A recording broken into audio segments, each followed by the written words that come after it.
Now, Aggrieved Unisa students have started numerous petitions against the university. This after Unisa reportedly imposed an admission requirement for its Grade R teaching diploma, demanding proof of employment. Students are apparently facing deregistration if they fail to do so. Enrolled students argue this is in direct contravention of national policy. Unisa Student Representative Council Chairperson Inganathi Ketwa speaks to us now. Inganathi, thank you very much for your time this morning. We know students are up in arms. It's a very contentious issue insofar as these admission requirements are concerned. Just take us through these requirements. Well, good morning. Greetings to the viewers at home. My name is Inganathi Ketwa, the Unisa SRC chair. Well, we've had quite a number of problems. Part of the problems that we had was that Unisa students were saying that they are complaining about their status is not being changed from after they've completed their degrees. The students then now, the status says qualification not completed, which makes that their qualifications very questionable. So it's not easy for them to find employment. The institution is still doing an audit. So if you know that there's a first process, when you have completed your qualification, what you first then do is that you must first go for auditing so that they check that indeed you have passed these relevant modules. Once you're done, you then get sent to graduations. Then from graduations, you're given a date when you're going to graduate. So the institution is very incompetent in making sure that it speeds up the process from auditing and changing the statuses of these students. So we are going to make sure that we put pressure on management so that they find all the necessary means and increase the capacity so that the process is easily speed up. For example, we had a student who got employment because she was doing final year, but due to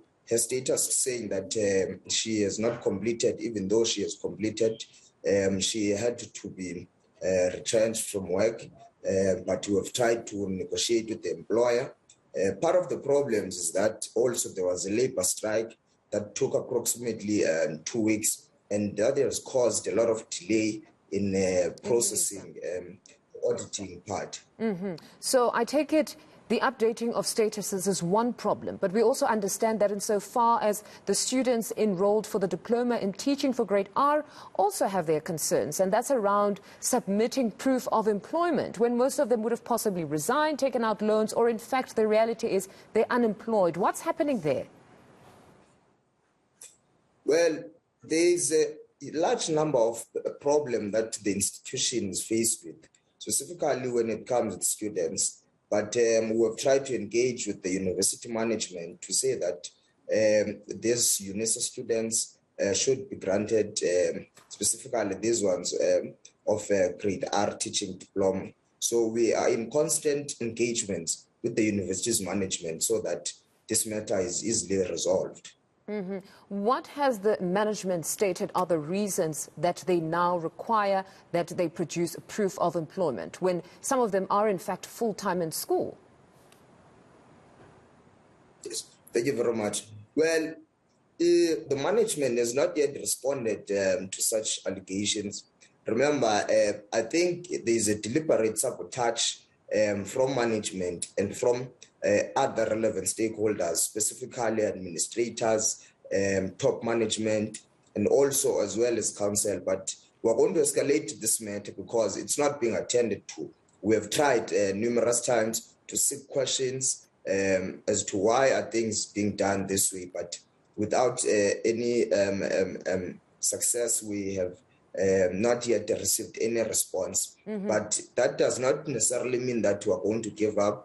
We're going to continue and wage a relentless war until the management they give us all the correct answers. Now, today is the 5th. We understand that today is, in fact, the deadline for those students to actually submit the proof of employment. So what happens from today if you're saying you haven't been able to communicate with the university on a way forward?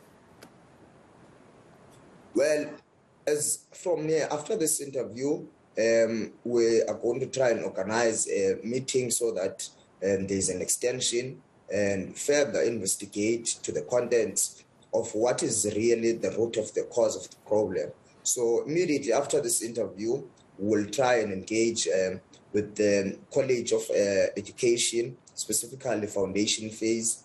We'll try and get answers. And also go to the Dean of the college, also try and write to the council so that this matter is attended to with the speed that it needs. No, I mean, granted, at face value, when we look at this matter, one would say, you know, being employed as a grade R teacher and studying towards that diploma would be beneficial, I suppose.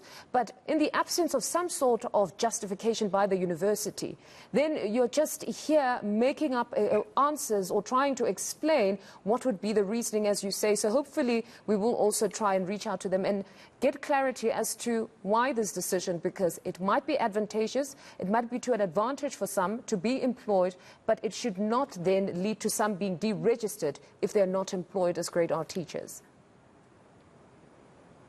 Absolutely, absolutely. Would gladly appreciate the assistance from the media side as well in terms of seeking answers. But I can tell you in good confidence, I think the university is heading towards a different shift whereby there is lack of accountability.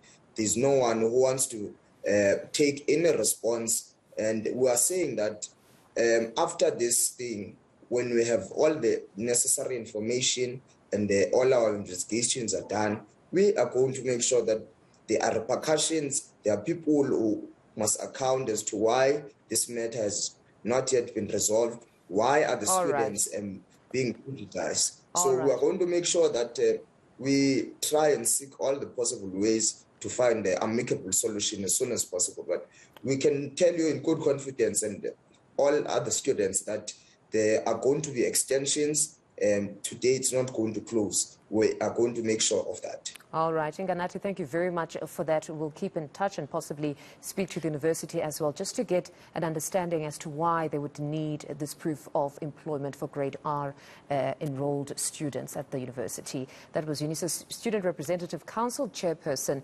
Inganathi Ketwa.